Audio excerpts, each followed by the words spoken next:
ಸಂಜೆಯ ಟೈಮಿನಲ್ಲಿ ವಾಕಿಂಗ್ ಮುಗಿಸಿ ಪಾರ್ಕಿನ ಹುಲ್ಲಿನ ಮೇಲೆ ಹಾಗೆ ವಿಶ್ರಾಂತಿ ಪಡೆಯಲು ಕುಳಿತಿದ್ದೆ.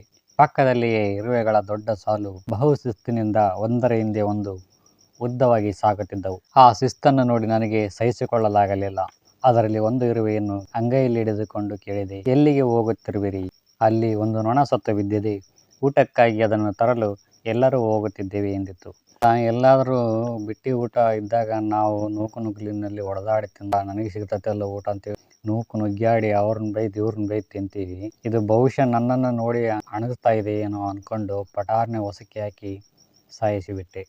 ಇನ್ನೊಂದನ್ನು ಹಿಡಿದು ಬೇರೆ ಪ್ರಶ್ನೆ ಕೇಳಿದೆ, ಅಲ್ಲ ಇಲ್ಲಿ ಇರುವುದು ಒಂದೇ ಒಂದು ಸತ್ತ ನೊಣ, ಅಮ್ಮಮ್ಮ ಎಂದರೆ 100 ಇರುವೆಗಳಿಗೆ ಊಟವಾಗಬಹುದು. ನೀನು ಯಾಕೆ ಸಂಬಂಧಿಗಳನ್ನು ಮಾತ್ರ ಕರೆದುಕೊಂಡು ಹೋಗೋದೆ?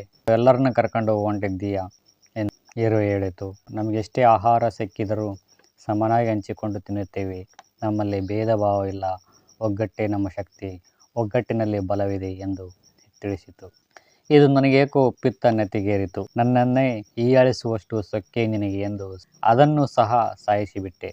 ಇನ್ನೊಂದನ್ನು ಎತ್ತಿಕೊಂಡು ಕೇಳಿದೆ, ಅಲ್ಲ ನಿಮ್ಮಲ್ಲಿ ಯಾರಾದರೂ ಗುಂಪು ಮಾಡಿಕೊಂಡು ಬೇರೆಯವರಿಗೆ ಗೊತ್ತಾಗದಂತೆ ಆ ನೊಣವನ್ನು ತಿಂದು ಮುಗಿಸಿ ನಿಮಗೆ ಮೋಸ ಮಾಡಿದರೆ ಏನು ಮಾಡುವಿರಿ ಎಂದು. ಆಗ ಇರುವೆ ಹೇಳಿತು, ಅಯ್ಯ, ನಿಮ್ಮ ಪ್ರಶ್ನೆ ನನಗೆ ಅರ್ಥವಾಗಲಿಲ್ಲ. ಮೋಸವೆಂದರೇನು ಎಂದಿತು. ಈಗ ನನಗೆ ಕೋಪ ಬರಲಿಲ್ಲ. ನಾವು ಇರುವೆಗಳು ಎಂಬ ಪದ ನನ್ನ ಹೃದಯವನ್ನೇ ಇರುವೆಯೊಂದು ಕಚ್ಚಿದ ಹಾಗೆ ಆಯಿತು. ಇರುವೆಗಳಿಗೆ ಮೋಸ ಗೊತ್ತಿಲ್ಲ, ಆದರೆ ಮನುಷ್ಯರಾದ ನಮಗೆ ಗೊತ್ತಿರುವುದೆಲ್ಲವೂ ಒಂದೇ, ಮೋಸ, ಕಪಟ, ವಂಚನೆ.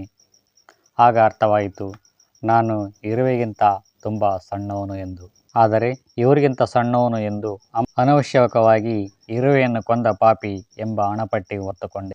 ನಿನಗೆ ಕೊನೆ ತನಕ ಉಳಿಯುವುದು ನಿನ್ನ ಸತ್ಕಾರ್ಯಗಳೇ ಹೊರತು ನೀನು ಸಂಪಾದಿಸಿದ್ದು ಐಶ್ವರ್ಯ ಸಂಪತ್ತು ಅಲ್ಲ. ಅದು ಯಾವತ್ತೂ ನಿನ್ನೊಟ್ಟಿಗೆ ಬರುವುದಿಲ್ಲ.